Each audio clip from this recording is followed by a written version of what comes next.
I would like to welcome you all to the Generative AI Engineering Mastermind. As you all answered one poll in the beginning, right? Have you all already answered that poll? If I can just have yes in the chat box so that I know how many people have actually answered. Okay, native engineer who are on this pathway. We have a room full of engineers from diverse domains. In the next 2 days, you'll be seeing the future of engineering unfold. You'll be able to build your first AI native workflows. And you don't only build, you will be able to showcase that. You can just showcase and implement that. So once you step out of this mastermind, you won't only be having your AI native workflows built, you'll be able to showcase that, you'll be able to implement them as well. You'll walk away with a new lens, practical wins, and the confidence that you can already start applying in your work. And if I do talk about like how many people we have over here today, we do have somewhere around 26% as a software engineers. We do have data scientists with us. We have product managers. We do have DevOps people, tech entrepreneurs. So we all can see that we are all here on the pathway that which is there for us to be the right AI native engineer, to be the build the correct workflows that are required. So are you all excited for the same? If you can just drop some emojis in the chat box, I would like to see the enthusiasm. Okay, that's great. That's great. And as I mentioned, just make sure that that you're noting down your notes because there are a lot of things that the mentors would be covering, and you're going to challenge yourself throughout. Okay, that's great. That's great. And alongside the next few slides, I would request you all to give your attention because in this, I'll be discussing about the big shift in engineering. You all know that the world of engineering is being rewritten right now. AI is already generating the code, AI is already automating the workflows, and they're shifting the hiring expectations. Every role that we talk about, even if it's data, QA, DevOps, front end, back end, every role is being upgraded. Do you all agree with me on this thing? Because if we are from tech background, we do know that how each and every role is going to be upgraded. Now engineers, they are not only about writing codes, because AI is also writing the codes for us. There are a lot more things that are required for us to be the right AI native engineer. And these 2 days, that's your first step towards becoming an AI native engineer. These 2 days are just the beginning. That's not the end point. That's just a sprint zero. We do have a lot of other sprints after that also. But being a part of this sprint zero will give you the motivation and a clearer path that how the other sprints are going to be, how the other sprints you have to take step forward. What are the things that you have learned? That is what even we will be letting you know that how your further sprints and your roadmap would look like. Now, in the further slides, I would also like to discuss a few things that would be around different roles and how AI is being implemented there. Before that, if you do see, companies are also posting about that. As you can see, that there's a post by Steven that AI agents, they're learning how to collaborate. It's not only about, you can say, AI agents working on different workflows. They're collaborating between themselves. They're orchestrating, and the companies we have to work upon with them. It's not about AI is replacing. It's more around how we are using AI in our current workflows. We are having different multiple AI agents built for ourselves, and they are collaborating and doing our work. We are able to analyze that at the end. When we all also can see that Eureka Labs founder Andresh Karpati, he showed and he also told that how coders are actually coding less, how the whole you can do see the environment has been changed. It's more of around not the unassisted coding that used to be previously. It's more around the assisted coding and how you can build things people could think of could even take 2 to 3 months. Now you can build them in a very lesser time. And you must have already seen this thing. Like there are people saying that 4 out of 5 employees will be the AI agents. People are actually saying that you need to stop hiring humans. So that the one pending that we have, that is going to be us, the AI native engineers, who is going to, you can say, control those different AI agents who will be controlling their outputs. Every role, as I've just talked about, that has got an universal impact. Every role is being upgraded. You can implement a lot of things in each and every role that you are a part of. Now, talking about, as I already mentioned, I'll be discussing what all different rules that we have and how they are implemented by AI. So, for backend engineers, they are now AI workflows orchestrators. Talking about what they are actually doing right now, they're designing RAG pipelines. retrieval augmented generation. You'll be learning around this thing. They're building LLM powered microservices. They're integrating prompt templates, vector DBs, and embedding APIs. What's the major reason we are having these? You can do, say, examples in front of you that what an AI workflow orchestrator actually does, so that you know that once being an AI native engineer, how does the things look like? How you can implement AI for yourself. Talking about real world examples, Do Not Pay is using GPT based microservices to power legal chatbot workflows. We do have 12 labs in LangChain. Their engineering team, they are now creating custom pipelines to retrieve video and content contextually and respond via APIs. So that is how you all know a clarity of how your next role would look like, how you will be implementing AI in your workflows, or what all things you will be building. If we talk about QA testers now, QA testers are AI test agent designers. What they're actually doing, they're using LLMs to auto generate the test cases. They're deploying AI agents to monitor test environments and auto heal. They're also replacing regression tests with scenario simulation via agents. So, this is all the QAs that we have in the room. This is what you would be doing as an AI test agent designers. Talking about real world examples, big companies like Meta, they have their internal QA teams who are using Code Compose to auto generate the test. Companies like Diff, Fluent Team, they're already being used in fintech and SaaS companies for AI based test generations. Okay, now talking about the next role that we have for data engineers. Data engineers are now retrieval plus embedding architects. What they're actually doing, they're building semantic search system instead of basic ETLs. They're creating chunking logics, vector pipelines, and retrieval-based APIs. Talking about companies like Perplexity, the semantic search engine is essentially built by data engineers who are working with embeddings, chunkings, and fast retrieval infras. And we do have one of the companies built by the ex-Google team, Glen AI. Their internal knowledge bases are powered by fine-tuned search and RAG systems. So this is how AI has impacted each and every role. AI has given a new pathway for you, a new, you can say, things that you can implement, new workflows that you can have for yourself. Talking about for DevOps people. DevOps people are now AI ops specialists. So can you all see like how your role is going to transform? If you can just drop a yes in the chat box as I cover for other roles as well, so that you know that okay, being a backend engineer, this is what my role will actually look like. Being a DevOps person, this is how my role would look like. Being a QA, this is how my role would look like. That's great. That's great. Now, as you were talking about DevOps people, what they're actually doing now, they're creating auto scaling alert resolving LLM agents. They're replacing dashboards with natural language observability. They're building AI interfaces for internal infra monitoring. There are companies like Datadog and LLM agents. Their DevOps team, they're using natural languages to query logs and metrics. Netflix, the company that we all know, they're using AI for anomaly detection and dynamic infra routing. And we do have product engineers also in the room, right? So product engineers, they are multi-agent UX integrators. What they're actually doing, they're embedding LLM co-pilots inside the apps. They're designing multi-agent systems with contextual memories. They're building end-user assistants that mimic human interaction. This is something if we talk about, if we would have talked about like 5 to 6 years prior, this would have been possible. But it would have taken a little longer time. But now, as AI is there, that has things have been easier. This is how you can actually implement that. You can automate your workflows. You can do how the new shape that has been given to each and every role. If we do talk about at Shopify, engineers are deploying a GPT powered assistants to help the merchants manage their stores. We do have companies like Linear, Notion, where the engineers they are shipping embedded co-pilots for task trackage, documentation, generation, all of these things. So this is how the universal impact AI has done. Every role has not been degraded as it has been got upgraded. So if you see for all the roles that we have discussed, they have been upgraded. And by now, you already know what the future of the teams would actually look like. The new identity which is there, that is the AI native engineers.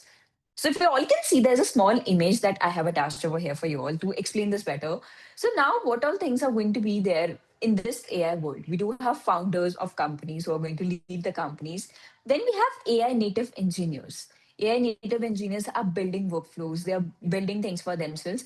And for you can do say under the AI native engineers, they have their AI agents working for them. AI native engineers are the ones who are controlling those AI AI agents. AI agents about are orchestrating and all the outputs have been covered. So this is how we have to become the AI native engineers, and we need to have certain AI agents working for us, where we have automated the workflows, we are able to do better analysis, and we are able to upgrade our roles throughout. The engineer of tomorrow, they doesn't just write code. They design systems, they orchestrate flows, and they lead a team of AI agents across every layer of engineering. As I just mentioned, the AI native engineers, they're not just themselves sitting and coding. They're going to design the systems. You would be orchestrating the workflows. You'll be orchestrating a lot of AI agents. You'll be leading a team of AI agents. You'll be having a team working under you. You can just say a group of interns working under you across every layer, just to make sure that all the things they are going to go in a unified manner. The idea is how you can think like an AI native engineer. That is what the major thing is. The major thing because of which we have these slides for you, that how every role was upgraded, so that from your current role to your future role, you can actually see that, okay, how you can implement AI for yourself. And that is the main ideation which is going to be there. This 2 days, the sprint zero, is going to be on that. You'll be able to open up to the world of AI. You'll be able to open up as an engineer what all places you can use AI, what all places you can actually make things work for yourself. So, do you all commit to be there for the next 2 days to be a learner, not like how many years of experience you have? Be a learner and make sure that you are on that path to be an AI native engineer. Can I just have I commit in the chat box? Okay, okay, that's great. That's great. I see a lot of people writing I commit. That means that we are going to be there for today as well as for tomorrow. Make sure that we're going to learn all these things. We are going to be actively be there for these sprints and work out on the path of being an AI native engineer. You'll be walking out with an understanding that how my next workflows or how my next roadmap would look like. That would do require you a constant learning, but we'll be here to give you the instant push. So here's one promise that I would like to make to each and every one of you. As I can see, every one of you has written I commit in the chat box. So if you do promise that you will be committing to be a learner for the next 2 days, there's one thing that even I would like to mention.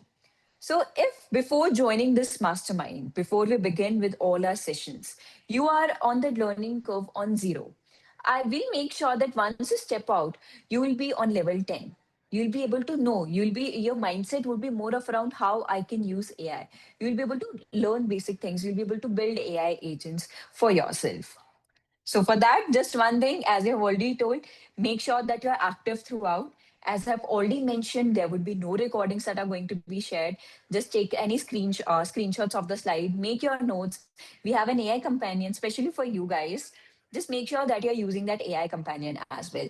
And as you commit being a learner, that is actually going to pay off, and we would be there on that roadmap to be an AI native engineer. And now telling you about what we are actually going to cover in this generative AI mastermind.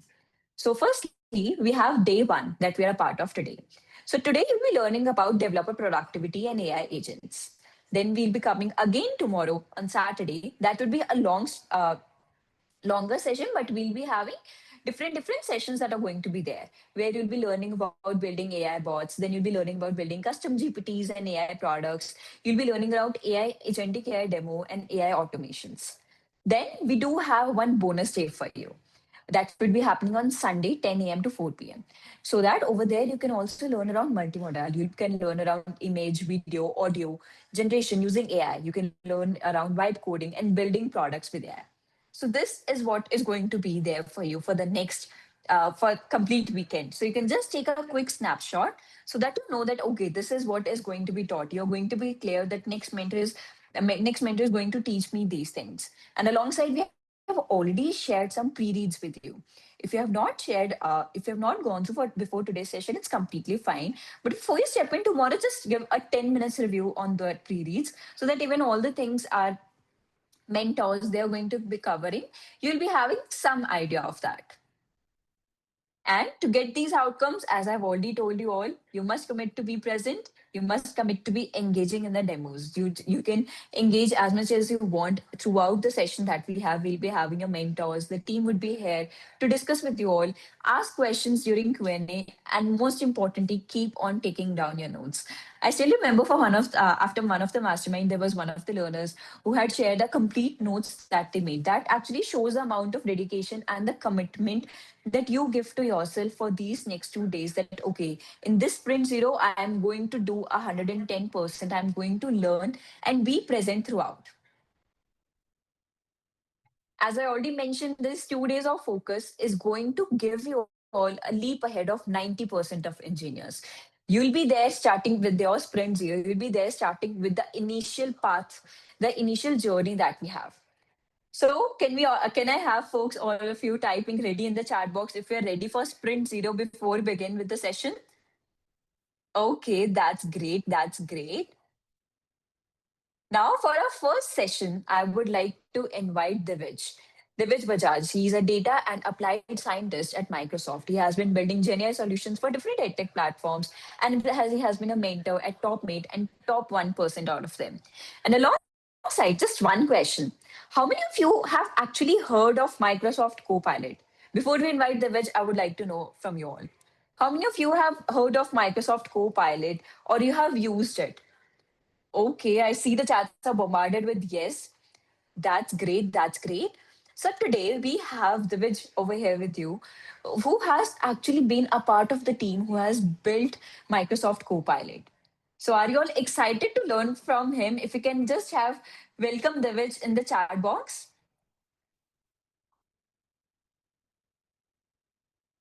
Okay, that's great. Hey, That's hi. great. Hi Divij, good evening. Good Great to evening. have you How are you? here. I'm doing good. Thank you so much for asking. I see the folks, they are completely enthusiastic for today. They are on Yeah. their roadmap of being the AI native engineers, and they have committed for being a learner for the next 2 days. Great. I think I can see a lot of people already excited. We can get started into the session. Yes. Perfect. So let me quickly share my screen and I'll be covering what we're gonna cover in this very first session and how your 2 days gonna look like. Just quickly setting up. And just before begin, I want you to. Okay, can you confirm if you can see my screen? Yes, the screen is visible.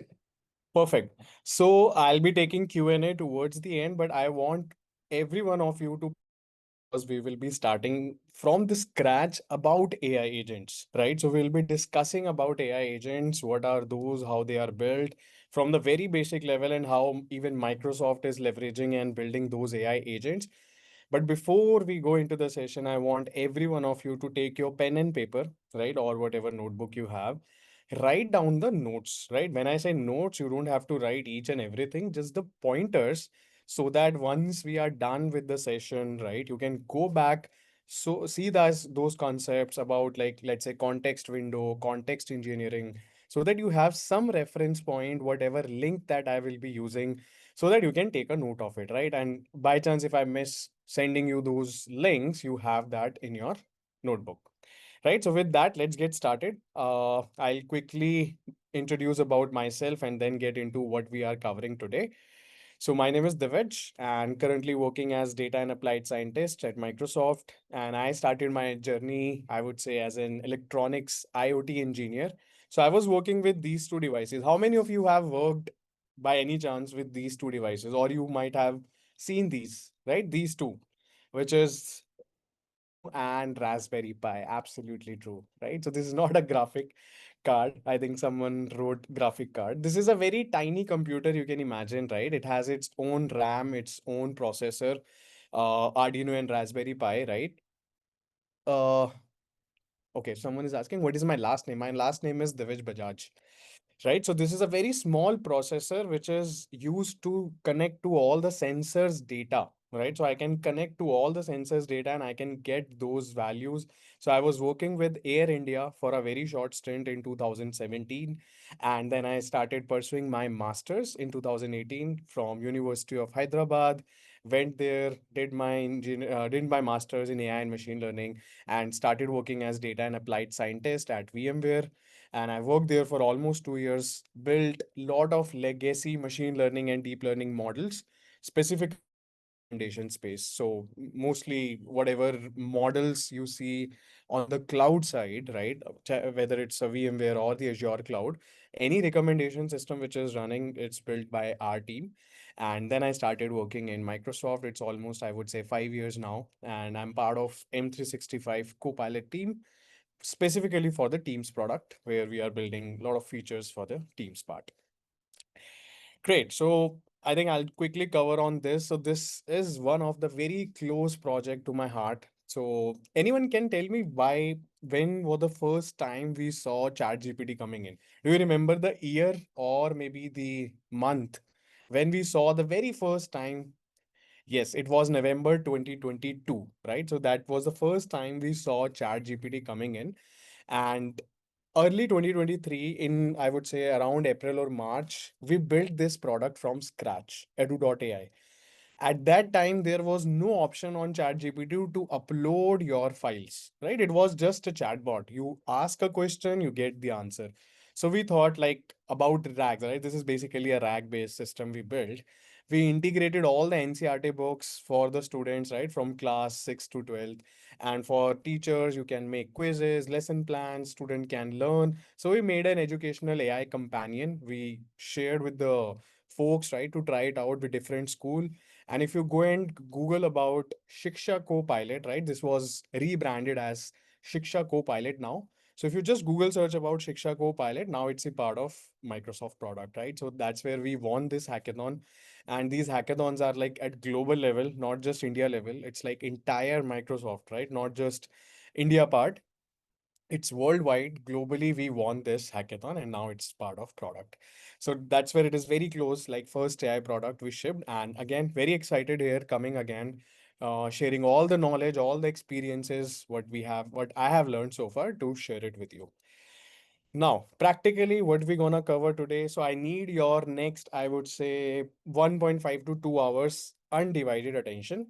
We will start with AI agents, right? I'll hope, right, you are from engineering background, most of you who have joined these sessions. So you are a little more aware of computers, front end, back end, whatever background you are coming from, but still you are an engineer from by heart, right?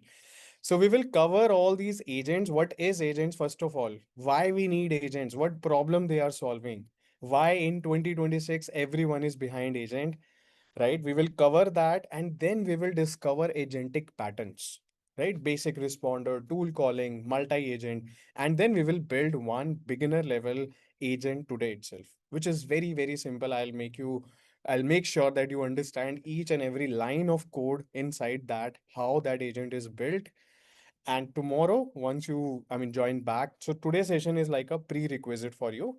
Tomorrow, you have a little more advanced agent building session, right? So only theory will be happening today. So tomorrow, you cannot ask, or maybe you cannot get the answer, what is AI agent? Today only we will cover that, build our beginner level agent, and tomorrow is little advanced one. Right? So I hope this is clear. So we will be doing a lot of hands-on, right? I'll be doing a lot of hands-on. We'll be taking questions towards the end. I'll happy to share my social media credentials towards the end so that if you have any doubt, we can clear it later also. But this is what we're gonna cover, and this is what we are not looking as of now, right? We are not deep diving inside the ML. We are not deep diving any mathematical equation, like transformer models. We are not maybe querying KQV, query values, how attention model works. This is for building perspective, how we can leverage AI agents to build something. Perfect. Now, what is an AI agent? I'll not start from the definition which is written on the slide. I will rather ask you one question to all of you. You are already using ChatGPT, Claude right now in 2026, right? We are already towards the end of June. So, can you tell me, should I call these apps, whatever we have right now, an AI agent or just a large language model? Can you just tell me in the chat whether I should call them a chatbot, LLM, or an agent? Right? Okay, interesting. I can see mixed responses. Some people are saying LLM, some people are saying agents. I'll clear this answer once I'll reach that slide, that what is the difference between LLM and agent, right? So I'll cover this answer. So as of now, right, like software systems are changing, right? Where AI agent, give this answer towards the third or fourth slide. So I can see all your responses, but hold for few minutes. So LLM and what is an AI agent is AI agent is becoming an autonomous approach of software engineering, right? If I tell you my language or my definition, this is what we are building. This is what Google is building. Any enterprise is building, right? So any company, like I have built a lot of legacy machine learning, deep learning models. Everything is still same, right? If you ask me this question, has something changed? No, everything is same, right? I am using ML model, we are building deep learning models also, like my team or my contribution. I am building anomaly detection model also. The only thing change is now we are given these AI tools, right? These AI agents like Claude Code, like GitHub Copilot, which are helping us facilitating better, right? Or I would say the problem has been switched from designing the system, right? How a software engineer or a, you can imagine, right, the backend engineer is designing the entire system by logic, that if else is there, loops are there. You are letting AI agent giving all the tools and let it design. That's the approach that is being shifted towards AI agent, right? You can take this example, that let's say I want to build a simple calendar booking app, right? For example, I want to build like a Google Calendar app. If I go with the traditional approach, right? Imagine I don't have any AI assistant, right? I don't call it as a vibe coding. That is my definition. I don't never call it as an vibe coding. I call it as AI assisted coding, right? Because people who say you should not know coding and you can still, for engineers, right? I'm totally speaking for engineers. They are, I mean, you are in a dilemma, right? In programming is needed, is very well needed. It's just that AI will be writing that code, but still you need to test, you need to deploy, you need to raise the PR, everything needs to be done and tested, then only it can go to production. I will never give AI models or these tools production access, right? You have might have seen some news, Anthropic, some people gave Anthropic or this Claude code access to their production database and it has vanished all the records. So these things gonna happen, and the reason is because they are probabilistic model, right? And all these things are always be there. So I will never give these tools access to my production. I'll use it for my benefit. I use it for writing my code. And that is very true, right? In last 6 months, to be very frank, I don't think so entire team has written a single line of code. Everything is AI generated, tested. We have tested manually. We have done all the testing and then deployed it into production, right? So this is changing now. This pattern is changing. So coming to example, traditional approach is I will be writing that simple logic, right? If I go with my fundamentals, that if XYZ slot is available, go and block. If not, go to second best slot or go to third next slot. So I'll be having multiple statements. But in AI agentic approach, I will be giving a statement in natural language. I need to book a time. Now AI agent has to figure it out. Whether it has to write a code, whether it has to go and connect to the tool, but the task will be done via AI agent. So it can do anything, right? It can write a code also if it needs to, right? So this is hardcore approach where I need to do a, or I need to solve a problem in only one direction is now going away with the AI agentic approach. And to your answer, right, I started with this question whether these tools which we are using right now in 2026, whether it's a Claude or ChatGPT, these are all AI agents now. Everything is agents, right? Now you will get the answer why. Let's discuss all this, decode one by one and understand very carefully.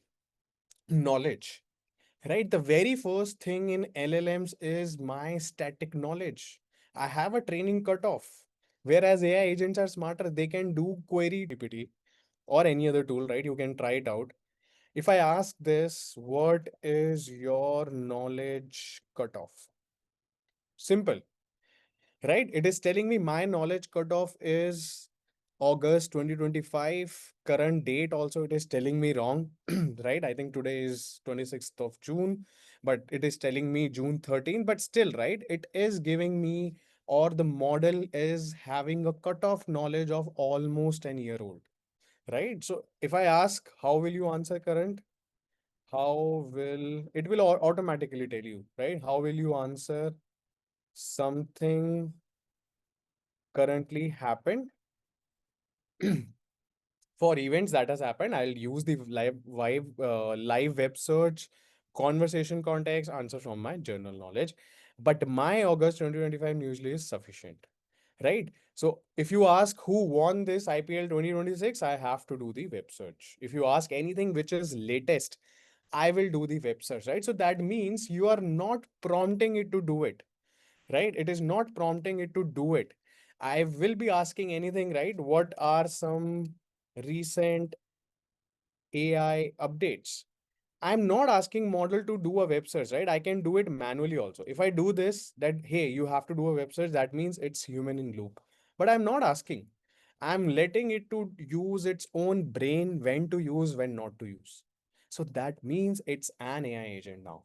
Right? I mean, ChatGPT still itself has a very less amount of tools, right? I can't have, I mean, I have deep research, I have enhanced CV, few other tools which are keep on coming, but still Claude is on another next level, right? If you are already using Claude, you can connect to tens of applications or connectors. That means already I am going, or these apps are already sitting as an AI agent. So everything which you use right now is an AI agent. It's no more an LLM, because standalone LLM means they are just text in, text out. But AI agents can do dynamically real time, can call the database, can call any of the tool that I have given the permission and take action. So who is deciding? Agent is deciding when to call, when not to call. And I'll give you a mental picture also while showing you some tool, right? Just to give you a mental picture how agents can be visualized. Once we will cover what agent is built of, right? What are the four major components? I'll go to that tool, right? So it's not about the tool, it's about giving you a mental picture. Like if I say Apple, you have image of Apple, right? So if I say AI agent, you should have in some image coming to your brain. So I'll showcase to you, right? But let's understand the depth first. So knowledge is clear, right? I have a training cutoff in my static LLMs, but agents can do the web search and can connect to any of the data source that I will be connecting to it. That means I don't have to train these models again and again. And that's very true, right? That's the reason we don't have model getting trained every 6 months. The reason, you know, right? Because the cost of training is very, very high. It's like $1 billion of investment. So operation wise, it's text in, text out. My large language models are based on, right? Even your chat GPT itself stands for generative pre-trained transformers. All the models, right? All the LLMs, maybe Gemini, Claude, Kimi K2, whatever LLM you keep on hearing is part of my transformer architecture. Everything is based on my transformer architecture, and they are only text in, text out. They understand human text in any language, right? Depending on which languages I have trained on, but I'll stick to English text out, right? Or maybe multiple text out, whichever languages we have trained on. But AI agents takes your goals in and action out, and we'll see live how, right? Actions out, like they will do the end-to-end task. It's not just giving me the text answer. Data access, LLMs cannot access standalone data, but AI agents can browse web, use API, use query database, and get me the answer. So first of all, the thing or clutter that you need to clear today, or maybe in this session, is people think AI agent is different from LLMs. It's complementing. AI agents cannot be built without LLM, right? It's like a brain for your AI agent.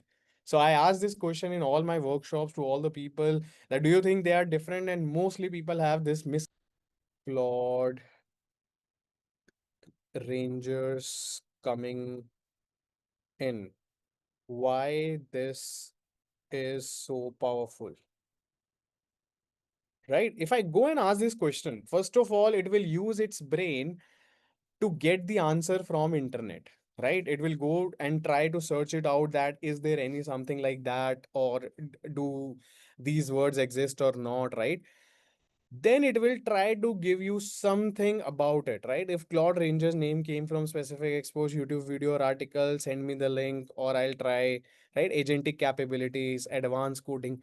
it can never, I mean, the problem with LLM is they are probabilistic. So whatever you type, they have the answers. They cannot say no, that doesn't exist, or I don't know. They can't know without doing this. The reason is they are trained like the mathematics, right? We are not going into maths, but how the model is trained, right?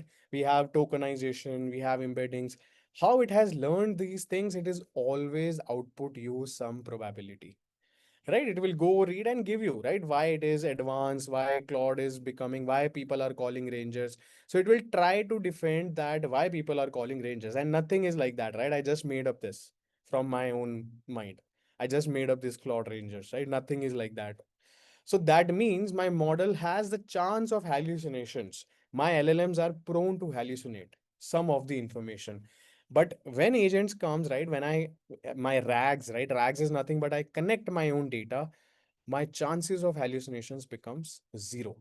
So I connected my own data to my LLMs. When I upload something, that means I have connected it out, and AI agents are smarter because they can go and search. So as simple as that, your basic ChatGPT or Claude is your LLM. But when I combine it with the tool, that makes it as an AI agent. And that's the reason what are my four AI agents capabilities. Now, if I want to define AI agent is something, or it's a large language model combined with planning tools, memory, and actions. These are four things combined. Now we will decode all these four blocks, but this is the definition of your AI agent. My standalone large language model is text in, text out, which is the brain of my system. But AI agent is my LLM combined with planning tools, memory, and actions. It makes action as an output. That's what we're gonna cover, right? So first, I'll give you the example of all these slides, right? I mean, all these planning tool, memory, and action, and then we will go deep dive inside each one of them before we go and build our AI agent, right? Planning. Now, how does AI agent plan? First of all, this is the question you should ask, that whenever I use some of an AI agent, right? If you have used Cursor, if you have used anti-gravity, I'll be showcasing you. It has something called planning. It always plan. It always start, right? I mean, if you are not starting with the plan, then you are not using agent in a right manner, if I can tell you. So you should always start with the plan, that hey, any task, right? A task can be anything. For example, here we have the task called research our competitors. I have given a high level goal, right? Now AI agent will devise its own plan via some technique which is known as chain of thoughts. And I'll cover that, right? That is part of my slide. I'll cover that. But what is happening? I'll give you the overview first. So what is happening? It is breaking down my task into high level goals. So research our competitors, fine. What it require to do it, identify the main competitors, analyze the products, compare its pricing, review the customers, and summarize the finding. So it has divided your entire, I would say, thought to a five-step plan, and you will be the one who will be approving it. Right? So AI agent cannot approve its own plan. So human in loop will always be there. That's where I told you, right? In the beginning, the native AI engineering is shifting towards planning, getting your fundamentals of system design, data structures done so that you can navigate these tools. Writing the code, the actual code, is already handed over to AI. Already. Right. And it can write, I mean, obviously, it can write a better code than a 20-year senior dev. So earlier we used to have a lot of principal engineers who used to review our code, right? That's the system we have built so far till AI, till AI age, till 2022 or 23. So every person like me in my team, if I'm raising some PR, the senior dev or senior lead will review the PR and then maybe comment on some parts and maybe merge it. But now we have AI, which is competing with the SWE benchmark, right? There is a benchmark in software engineering known as SWE, which is already surpassing 86% of it. That means it is equivalent to a 20 plus year old software guy. So can you imagine the level of AI which is writing the code? So you cannot compete. I mean, the answer, if anyone asks, no, I can compete with speed and the accuracy. I mean, I can bet. I can bet on that person. Okay, yeah, how far you can go with the speed as well as the accuracy part, right? So already happening. Tools. Now you see, as an engineer, you have to already taking care of the tools part. Who will give these access? You have to provide these access. You have to understand your system, that which tool is required, which tool is not required. I'll tell you the reason also for this. If you provide unnecessary tools to your AI agent, you gonna make the system bad, right? It may hallucinate, it will break it down, it may not give you the right responses, it may end up taking lot of your context window. How many of you know what is context window? How many of you know what is context window? Just yes or no. I'm not asking the definition, so that I can know from where I need to pick it up. Okay, a lot of people are saying no and few are saying yes. Okay, very quickly, right? Before I jump into the another slide, since a lot of people are saying no, I'll quickly explain you context window and then come, right? So prerequisite was a little bit understanding of AI, but yeah, no matter.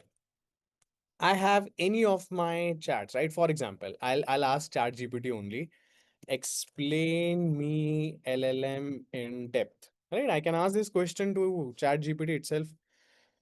What is LLM? It is answering Lego analogy. What are tokens, right? You see, I mean, I'm not worried about what answer it is giving, but I want to show you the concept of context window. I got the answer, right? Okay, context window here also it is coming. The transformer, attention, right? The secret sauce, all of that is how LLM work in the backend. Now if I ask you, right, this is something known as tokens, right? Each and every word of my input sentence and output sentence is known as tokens in AI world, right? So for simplicity, you can imagine each and every word is token, right? But on a algorithmic level, right, if I go into algorithmic, maybe some of the words can be broken into two also, right? For example, I'll take you a very simple example. Microprocessor. Microprocessor can be broken into two tokens, micro different, processor different. Why? Because model have seen lot many English words which are starting with micro. So it's algorithm, right, which is tokenization, but you don't have to worry because you are not designing, you cannot change that. The reason is these are already trained models by these companies. You cannot change tokenizer, you cannot change embedding model, you cannot do it. You can just use for inferencing. All these things will come if you ask me this question, hey Divij, I want to train my own LLM. Then yes, you can change your tokenizer, you can change your embedding model, you can change your maybe self-attention layers, you can change your number of encoders, number of decoders, all of that you can do if you have the question, I want to train my own LLM, which you can do, right? Anyone can do if I tell you. But the constraints are you need a lot of data, lot of means petabytes, maybe zettabytes of data, and you need GPUs, right? So if you have these two things, anyone can go and train the model, right? It's just this piece of code where I need to feed in my data, I need to have GPUs, and model will get trained. That is the reason we have only few players, right? If I just show you very quickly, right? I think we were uh, talking about the context window, but I'm giving you the perspective how to think, right? Text models 339 globally. Can you imagine, right? We are already 3 years. We have around 350 models, right? Approximately, which are only large language models. So that means no one, right? ChatGPT, OpenAI has, a lot of these companies have, right? Microsoft, I don't know how many of you know. Microsoft has all these models as their model. 5.4 is 4 billion, 7 billion, 14 billion parameter model, which is the large language model we have, right? So all these models are belonging to high tech companies because they require me a lot of cost, right? $1 billion investment. Now, each and every word is my tokens. How long I can fill up this, right? How long, right? For example, give me some examples. I'll give here. Give me some examples. I asked one question or one query, right? I asked, let's say one, two, three, four, five tokens. I got a response of maybe 500 tokens. Again, I asked one more question, maybe, right? Again, it's a very long response, by the way, right? I asked again one more question from here. That is my second query, right? This is my second query to the model. Second time I have asked the model, give me some examples. Again, it has given me some answer. So my input tokens are five. Model is outputting me, let's say 500, right? I'm not counting, but let's assume 500 tokens. Again, model has output me a 500 token output. So 500 plus 500,000 plus 10 plus 10, let's say 1020. So in my two iteration, I have already utilized 1020 tokens, right? That means up till what limit I can go, that is known as context window. What is a maximum size? So maximum size of my tokens is known as context window. And every model, right? Most of the models are around my 1 million. 1 million of tokens. So that means whenever I am connecting large number of tools, I am filling up my context window for these models. So who is deciding? AI engineer is deciding which tool to give, which tool not to give to my model, right? Based on the problem statement. Now you see, right? Context window, token limit higher is the better, right? 1 million, 1 million, the maximum size you can fill it. I'll come to this side again once we'll discuss the brain of our model. So I'll come again, right? But we are discussing now the four fundamental pillars of my AI agents. So I got to know what is AI agent. They are smarter LLM, but they become smarter when I only connect to them a planning. How does planning happen? This is the example. We will talk about chain of thoughts also when we deep dive inside planning. But this is the four core fundamental pillars. Planning, tools where I can access the real web, right? Like how I can go and do web search. I can query my database. This is the most required thing in AI agents, if I tell you. Because every company has their own database, right? Already existing from last 20, 30 years. Everyone has a lot of data, every company, right? Where they do analytics. Can I query that database and get my answers? Can I build a dashboard using AI? Can I do this, do that? All of that is facilitated by AI now. So access and query my database, call my APIs, call my MCP servers, and all of that, and even communicate with other agents. That is all part of my tools. And finally, from a thought to action, now they can go and take the action. So it's not just giving you the answer, right? It can take an action. That's where it becomes an actionable thing. How they are changing the game altogether, right? For example, if I go to chat gpt and tell, hey, I'm planning a trip, can you give me the entire itinerary plan for 5 days, let's say to Goa? It will give me just the plan, day one, day two, day three. It will not take action. Chat gpt can only take an action that it can go and book my flight tickets and book my stay if I tell my preferences, let's say 3-star hotel and near to the beaches, or 4-star hotel near to the beaches, right? It cannot show me the options of these hotels. It cannot show me the live flight rates, what is there for, let's say, in next 2 months. It cannot do it, right? But if I go to Make My Trip, right? Make My Trip hasn't made it live, but I have a very close friend who is working in Make My Trip. He consulted me for a few things. So they are working on building this AI agent that, hey, I want to book or I want to plan a trip to Goa for 5 days in next August month, right? July or August, whenever. Go and give me the best dates options where when I can plan. So AI agent will fetch the flight ticket and get the real time that okay, in August, can I do it myself? Yes. So AI agent can also do it. Can I see the rates of hotel for next August month myself in lot of apps? Yes. AI agent can do that, right? Because everything is connected via API only. Then it will go and give you the best slots. And if you say, okay, book it will go and book it. That is from thoughts to action. And this game has already been taken by Claude. That's where connectors comes in, right? If I go and ask Chat GPT to give me an email, let's say I want to conduct an workshop on generative AI, generate me an email and send it to my inbox. It cannot do it, right? You will agree with me. It cannot do it. It will just give me the email, but it cannot send to my Gmail because that is not connected here. But same task, if I go and do it here, it can do it, right? Draft me a short email regarding, let's say, AI workshop. Uh, I will be taking for 2 hours, let's say for 2 hours on N10. Send this to my inbox, right? And I'll type my email ID. It will take an action, right? It will gonna take the action. Now I don't have to worry about whether it will just give me the normal post that, hey, go and copy paste. No, My Gmail is connected to it via connectors, right? This is on. It will go and draft it and it will send it, right? I'm not teaching you how to prompt, so don't go with this is example of very bad prompt, right? My intention is to show you the action. So I have not given anything what I'll be covering, who is this workshop for. So in a way, this information which I have given to AI is very bad, right? It is itself me asking when is this, when is that, right? Just give me draft and send, right? So I'm just wanted to do it a bad job. Just give me draft and send it. I don't want to model ask, but model is doing the correct job, right? So that's the reason if I go and do this on ChatGPT versus Claude, Claude might ask me few follow-up questions, but ChatGPT never asks. So that's the reason, right? People are shifting towards that, right? You see, finding tools, it has founded, drafted, sent, done. So this is where actions comes in, right? I wanted to just show you the action part. My AI tools are now AI agents. They are smarter. How? Because they are connected to tools.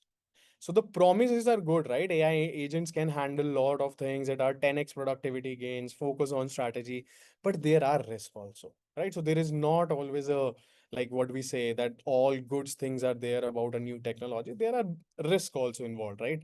As I said, I will never give these agents my production access because they are autonomous. When we say autonomous, they are the one who is deciding the sequence and flow, which I'll showcase you live demo once I'll give you the mental model of my agent, right? In N10 only.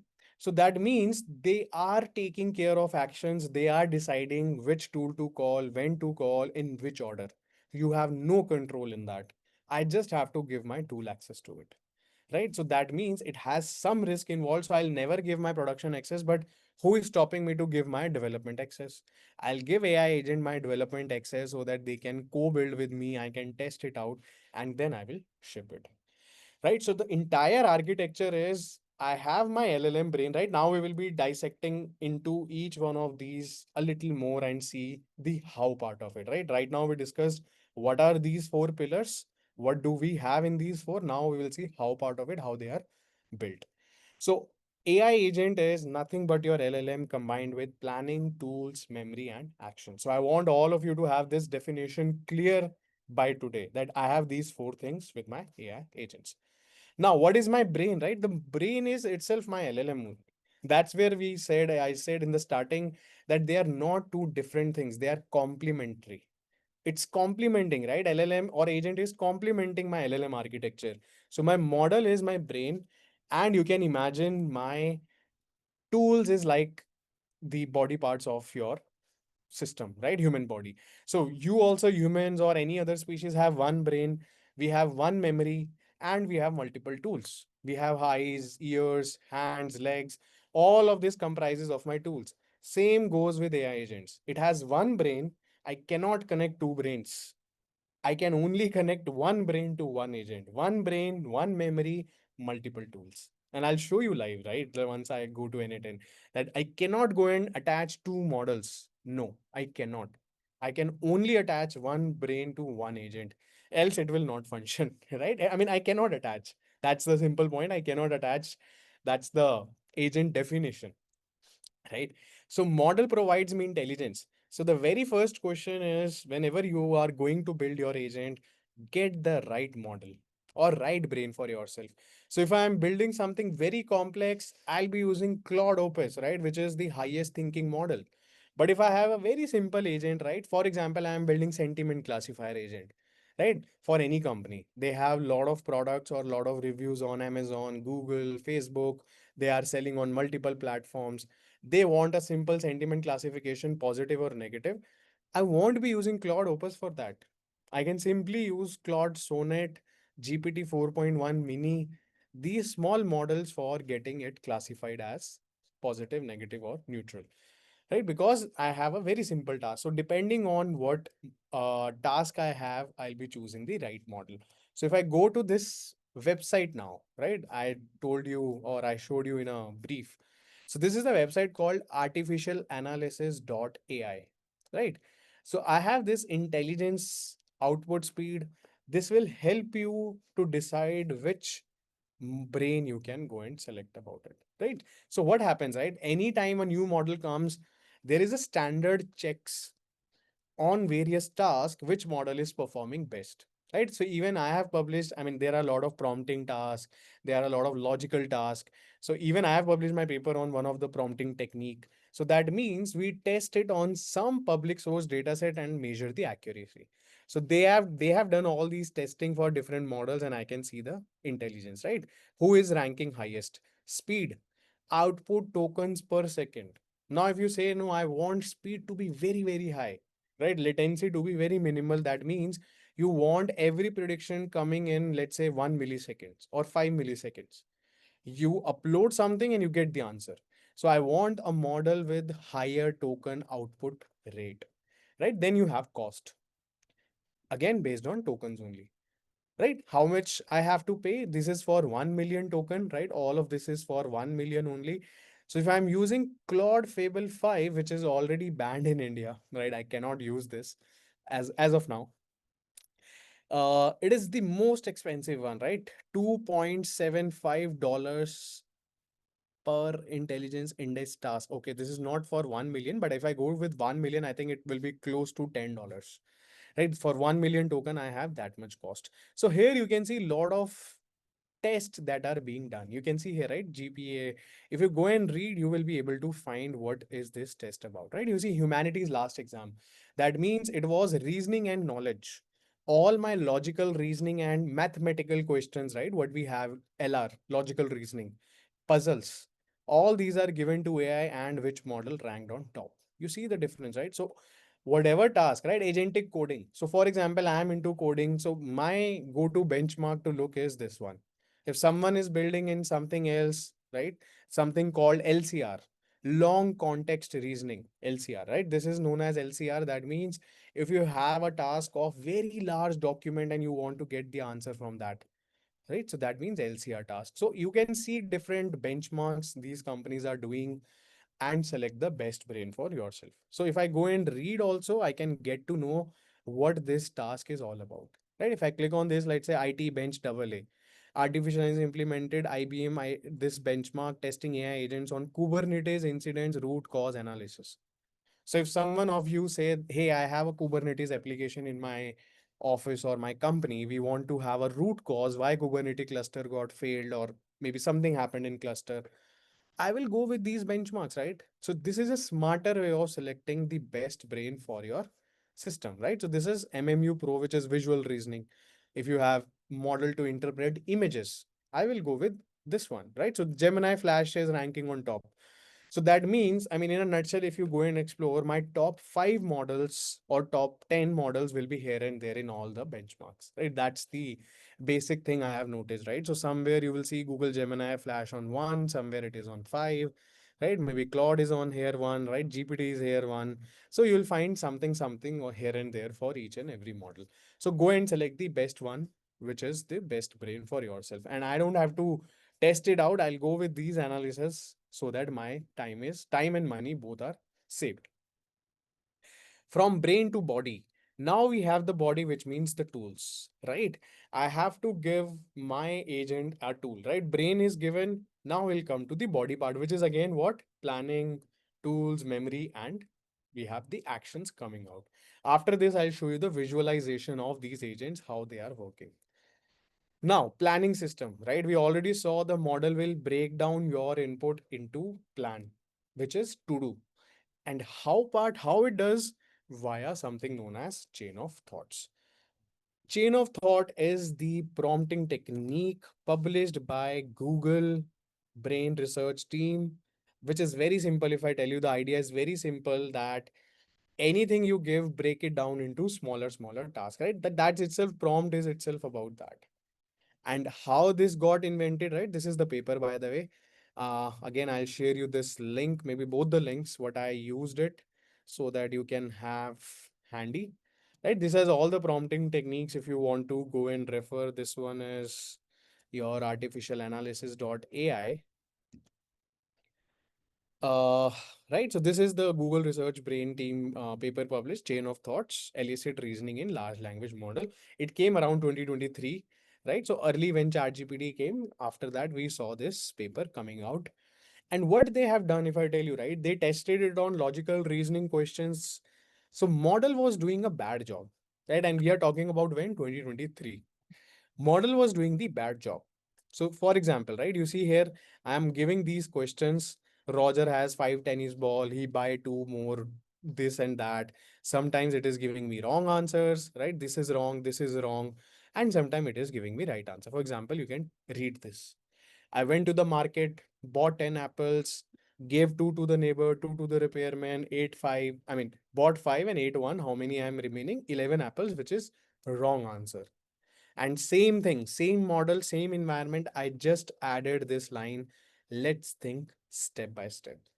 And model did the right job, which is 10 apples is the correct answer. So what they discovered is if I change my prompting to let's think step by step or break down my complex task into smaller things, model tend to give me the best answers. So now this is again your learning. If you already don't know about chain of thoughts, right? Although it is very popular technique, if any one of you don't know about chain of thoughts already, now whenever you are using ChatGPT or any other tool, try to give this keyword.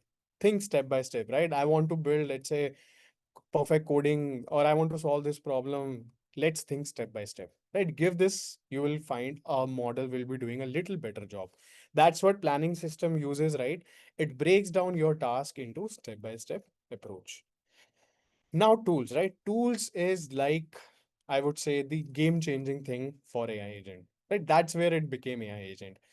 I can go and search on the internet. I can go and query my database. I can connect to any third party software via API, right? So it means I can connect to any software system and I can let my agent interact to it. How many of you know what is API? I hope everyone knows because since again we are engineers. Anyone here who doesn't know what is API?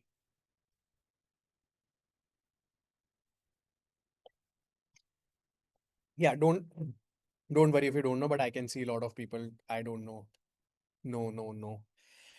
Okay, very quickly in 1 to 2 lines. API stands for Application Programming Interface. This is the definition, or you can say full form. API means how two software systems connect to each other, right? So in software world, any software A talks to software B, it has to talk via API, right? You take example, uh, you book movie tickets, right? You book movie tickets from PVR, right? PVR is the one who is giving us the theaters, right? Let's talk about PVR.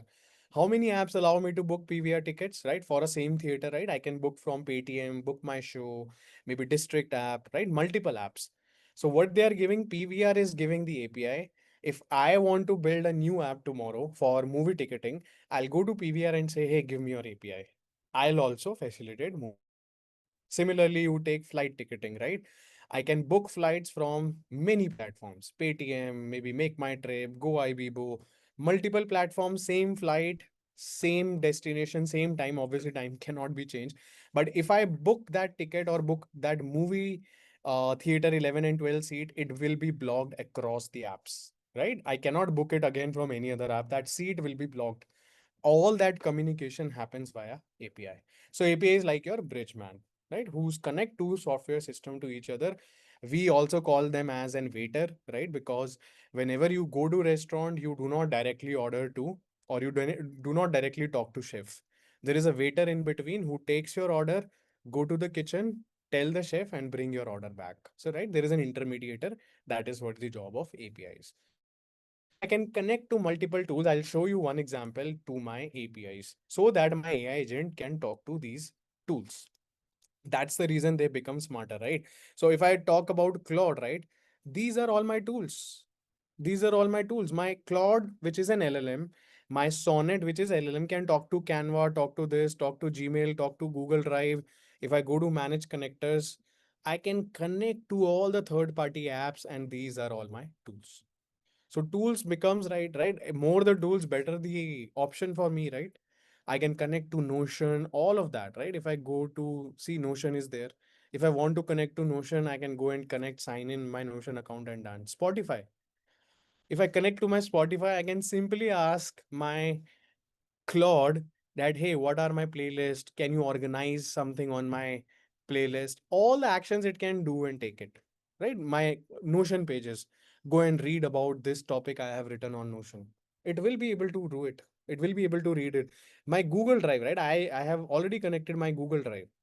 If I have any document stored, I simply don't download and manually upload. I tell my Claude, hey, go to my Google Drive. There is a folder called FUD AI with Divij. There is one file there which is the roadmap for AI engineering.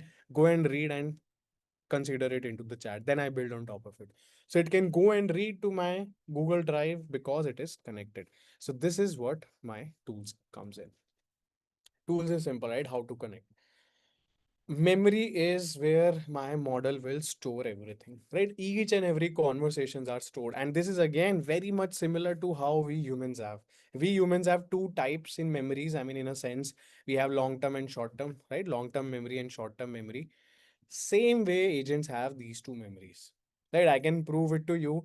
For example, can anyone tell me what you had in your lunch 2 weeks back? Maybe some of you, but I don't remember what I ate 2 weeks back in my lunch. Right? I don't know. I also don't know. Maybe some of you might remember if you have something you are eating, same thing, right?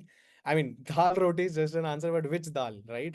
So if you know, that means it's a good part, but I don't remember what I ate in my lunch for in last 2 weeks back, right?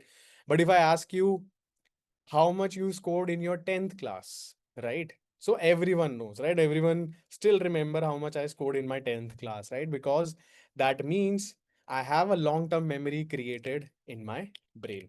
So almost every human also operate on these two, right? What is important for me will be retained for the long term, right? Which is smaller task, right? Which I don't care about, right? It's like short term, right?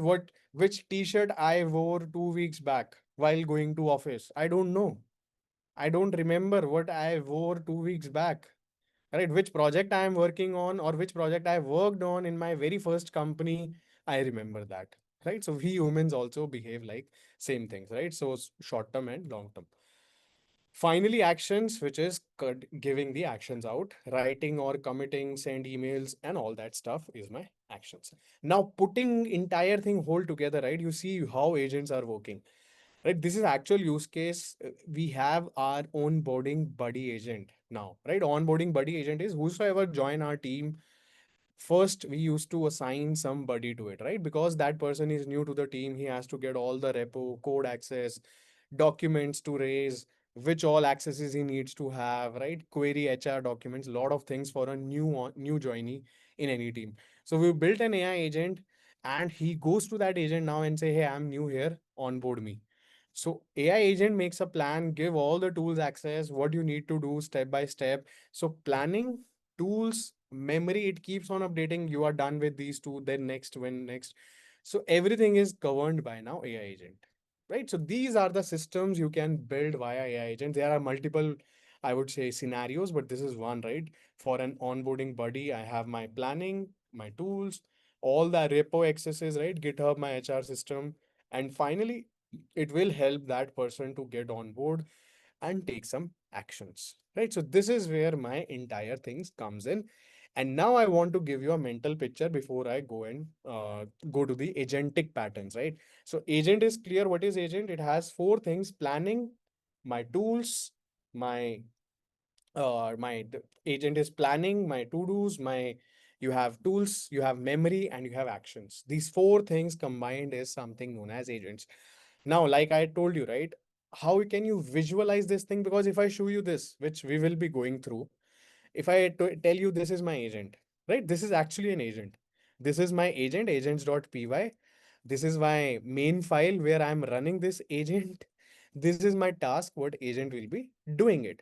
But still, you can't visualize it, right? This is a piece of code which I have written to build an agent, which is working on. This is my agent, right? This is working as an agent, but you can't visualize the properties like planning and all, the memory, the brain, the tools, right? It already has these tools connected. So that's where, right, task.py has some tools. So you will not be able to visualize it better. So to visualize, I have one tool for you, which is n8n. Though I'm not teaching you what is n8n, I'm just giving you a perspective. What is an AI agent, right? So don't ask like, what is this n8n, how I am doing this. This is, I'm just telling you, or if you want to read, you can go back and read. This is low code, no code way of building agents, where you don't write a code, you drag and drop, and this software is writing code on your behalf. So one, this is just the visualized way, right? Either I can type my own code or I can use these low code tools to build an agent. So I just want to give you the image. Let's see how the agent looks like, right? This is my first trigger node. I'll go to AI, I'll go AI agents, and you see your AI agent, right? This is the mental picture now you can have. You can take a screenshot, you can have it with you, right? This is where my AI agent comes in. Now, if I go and type hi, right, it will throw me an error. Error in the workflow because there is no brain who will be responding to me, right? There is no brain. First thing we talked about in our slides, right? Now connect the dots, guys. Right now, connect the dots. We talked about this, right? Planning, we have tools, we have memory, action is the output, right? And we talked about the brain. First thing I need to give my agent is the brain. So let's go and give the brain, right? Then I'll do, once I have selected the brain, then I'll come to the body where I'll give the task, what it has to do, where I'll give the tools and give the memory, right? So this is my order of execution for my AI agents, whether I'm writing a code or I'm visualizing or I'm building via no code or low code tool, right? So this is low code. Okay, chat model, which is brain, right? You can see all my brains now. If I click on this, I have my Anthropic, Azure, Google, DeepSeek, right? Grok, which they are given, Open Router, which I showed you, right? So I have my Open Router key connected. I can use any of these models, right? So let's say GPT 4.1 mini, right? So the benefit of Open Router, since we'll be using Open Router in our code also, the benefit is one single API key I can connect to multiple LLMs, right? That's the unique positioning itself. They say the unified interface for LLMs. I need a single API key to connect to multiple models, what they offer. But yeah, obviously costing will be different for my different models. Oops, I think I just closed it, but no worries, right? So I'll use GPT 4.1 mini, which is the cheaper version of model. And now if I go and say hi, right, I got my answer. Hello, how can I assist you? Right, that is fine. Now let's me ask, right? Let me do one thing so that you have the basics clear. Yeah, my screen is visible, right? I I hope everyone can see. I see some comment screen. Screen is visible, right? Yes. Right. My name is Divij. Explain me let's say A/B testing. Right? A/B testing, if anyone knows or don't know, right? I'm just taking example. A/B testing is like a hypothesis testing, right? Where we have hypothesis like A and B, we have to select which is going, which is not, right? Two ways, and we are validating something, right? So let me go a little top just to read for you. Right? I asked this thing. I gave the prompt. My name is Divij. Explain me A/B testing. Right? So what it is giving me. Hi Divij, I would be happy to explain you A/B testing. A/B testing is known as split testing, right? Create two groups, two version and test, right? So I mean, I got the response. This means my AI agent is giving me the answers. Can you tell me whether it knows my name, right? Since it started with my answer, right? It started its answer with my name, right? Hi Divij, I would be happy to explain you. Now, if I ask what is my name, does it know? Absolutely correct. I think I can see a lot of people know. No, it will not, right? Memory is not there, right? Without memory, it's like hallucinating, or I would say it's like forgetting being, right? What do you call? We have something called Gajni, right? So it's like it doesn't have any memory. It doesn't have any memory because it is not connected. All my API calls, right? This is like my API calls now. For all the people who are asking what is API, I am sending one request, I'm getting a response. This is my one API call. Again, I sent a request, I got a response, one API call.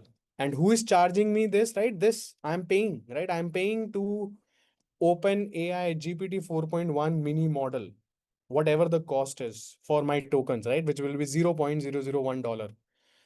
So I will be paying for per query, which is $0.0001, right? Because the cost is very cheap of these models.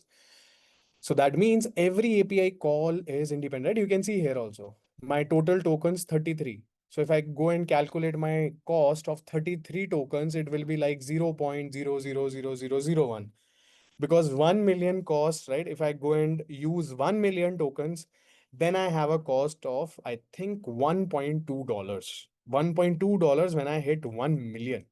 So I'm using only what? 33 tokens. So it will be in 0.00 something.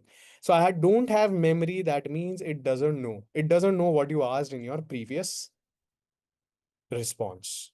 Right now we will add memory. That's where the memory is needed, right? So in the real world, right, when you say like I want to build a real world application, I'll be using a database. I'll be using maybe Postgres, Redis, MongoDB as a chat memory, right? Because I have a large users. But as of now I'm testing, I can use simple memory, which can have my all the chats stored inside the simple memory, right? In real world, like if you ask, let's say ChatGPT, right? I can see all my chats. That means it is getting stored inside ChatGPT. So they might be using some big database because they have billions of users, right? So here I am now attaching my memory to it, right? Memory means storage. Now, if I ask, right, my name is Divaj, explain me how LLM works. Right, again, it has went on to the model, right? You see, AI agent is deciding. Now, this is what I want to show you, right? I told you they are autonomous. AI agent made a memory, right? Connection to memory, hit the open router, then again updated the memory. That means they are taking actions or they are deciding the flow. You are not controlling it, right? You are not controlling any way that go to memory first, then go to model. No. And as of now, I have only two things. You'll see the magic when I connect to tools, right? And it knows again, hi Devish, I would be happy to explain you. And it has given me the LLM definition. Perfect, right? It has given me the LLM definition. Now, if I ask, what is my name? It will tell me, right? Because it has memory. Your name is Divij. So it knows in the memory, it has referred to the memory, it has the answers now. That is the reason I need memory in my system. Without memory, it's like model doesn't know what you asked in your previous context. Now comes tools, right? For example, now it has given me this answer, right? It has given me this answer. Let me build on top of it, but it will fail it out, right? This will fail. Summarize the above response and send to my inbox, right? This will gonna fail now. Why? Because I have no tools connected to it. That means it will be summarized, right? It gets summarized. Here is the summary. Regarding sending the summary to your inbox, I currently unable to send emails. However, you can copy your text, right? What ChatGPT does to me, this is doing the same thing. But now let's give the tools, right? So that my AI agent becomes smarter, right? I'll go and give my Gmail tool, right? So Gmail, again, I'm not teaching you how to connect, but this is very simple, right? You go to Google, sign in with your account, one click, you will be able to connect to your Gmail account, right? So that's how it is being done. My account is already connected. Keep editing, I'll say close, right? So it will send me a message, it will send me an email. Whom to send, AI will decide, subject will AI decide, message also AI will decide, and it will send me to my email. Now, if I go and write the same thing now, it will be able to execute the task. Let's make it more complicated, right? Let me give one more tool and you see the order also there. Right now, my LLM cannot do the web search, right? For example, if I ask same thing, what is your knowledge cutoff? Right? This will be very old because I am using GPT 4.1, right? What is your knowledge cutoff? It will be around 2022 or maybe 23, right? 24. Okay. My knowledge cutoff is June 2024, right? We are already in June 2026. That means it's almost 2 years old, right? 2 years old. Again, my model will fail. Get me list of YC companies or companies, sorry, companies in AI domain who got into YC 2026, right? Who got into Y Combinator 2026. Fail, right? Your AI agent is failed now again because It is not able to query it. I don't have a choice. It is not having any cutoff information after June 2024. So what I can do, I can give some web search tool to it, right? So there are a lot of web search tool, right? Brave search is there, Tavily is there. If you have not heard, just go to Tavily. I mean, you simply ask ChatGPT, what are the different tools I can connect my AI agent to internet? It will give you a bunch of list. Go and connect with anyone which is having free access, right? Free or some limit free. So Tavily gives me some free access to connect my AI agent to the internet, right? So itself, the product itself is all about connecting to the internet. I'll just show you the landing page so that you can see to it. Right? Connect your AI agents to the web. So this is your entire tool as a company. So entire company is just a tool for your AI agent. Can you imagine, right? Tool as a company.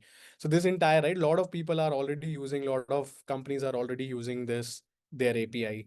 So this means this is tool as a company, right? So I'll give my Tavily account, right? Query me. I need to go and search. Now I have given my two tools to the model. Still I can go and connect, right? I cannot connect more brain. I cannot connect more memory. That's what I told you, right? You can give Google also, right? I mean, Google is not free, right? Google has some limitations. So if you want to SERP API, right? SERP API is Google's one. So SERP API is Google one. If you go and connect to SERP API, you can give. So you need API, right? Not Google search. So SERP API is Google search API. So if you go connect your SERP API, it has some free limits only, right? I think 1 to 2 searches. Tavily allows me 1,000 searches per month for free. So that's where I'm using Tavily, 1,000 searches per month right now. But can you see now the entire action that I have built via AI agents, right? This is my AI agent. Get me the list of YC companies in AI domain who got funded in YC 2026. Send the entire list with summary to my inbox and I'll give my email ID.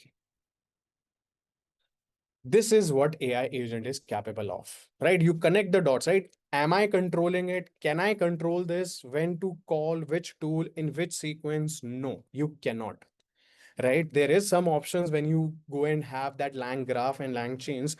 Lang graph is somewhat allow me to control, but I cannot control the looping of AI agent, right? This AI agent loop where it called simple memory, then it called the model, then it go and search on the internet, right? It get me the list of AI companies, simple memory again, right?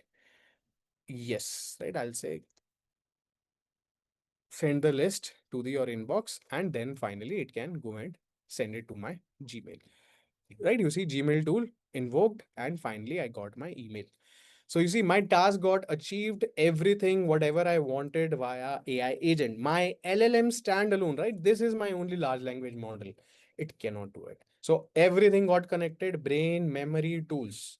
I hope this makes a very clear sense now to you what is an AI agent. Can I get a quick check? Can I get a quick check in the chat because I want to proceed to my AI agentic side of things, right? I have just used this tool just to showcase or demonstrate to you how these things works under the hood, right? Just to give you an Apple version of, right? When I say Apple, you see red apple. This is AI agent. You see something in your mind, right? So this visualization you can have. This is my model. This is my memory. This is my tools which are connected now, right? I can keep on connecting n number of tools to it, right? There is no limit on tools. I can connect 10, 100, 200, but that will make your AI agent not good. It will make it more dumb, right? If I give 200 choices, AI agent has to read amongst those 200 choices which tool I need to call. So we will only give that many tools which are required, right? So it has already sent me an email to my this email ID with this subject, and I have got this already on my email. These are the list of companies who got funded. Right. So these are the four things which comprises of my AI agent. So now, right, this is, I mean, we are already seeing people are hiring for AI agents, right? These are the posts where people are putting it up that they want to hire an AI agent. So if you can go and build it for them, they will pay for your AI agents. right? And there are all billboards, stop hiring humans and all of that.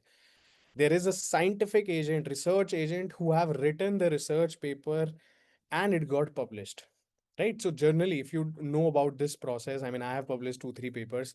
So whenever we submit a paper, that is anonymous, right? So the reviewer doesn't know who I am. It's like anonymous, where I work, right? It doesn't know anything. It's like anonymous for him. Some literature review has come for reading and it will evaluate based on the idea and the இதை போட்டு போய் novelty அப்பா of அம்மா பக்கம் that paper. So it doesn't know from where it is coming. So someone submitted this research paper entirely written by AI and it got accepted. So that's where we are sitting in, right? That era. We have coding agents, we have Cursor, we have Claude Code, right? GitHub Copilot, all these things. And now if we see the SWE benchmark, right? I'm just giving you the statistics.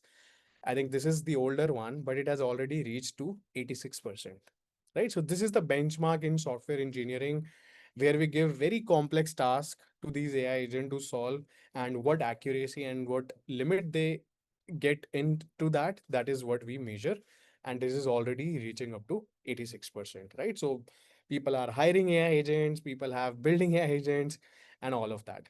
So my question, is this the end game for humans? Is this the end game for humans? Absolutely not. Right? Never. I see someone in the chat saying never. That I echo to that. Never. Never gonna happen. Right? No matter these companies or the founders come and say, obviously there will be a job loss, right? I am not comparing it with the job loss, but it cannot have the end game for humans. Eventually, it will be more jobs. I can bet on that, right? Maybe 2 3 years down the line, you will see more jobs. Right. The reason is it is something like Jevin paradox. Initially, when any technology comes, right, there are there are the things when the job loss happens.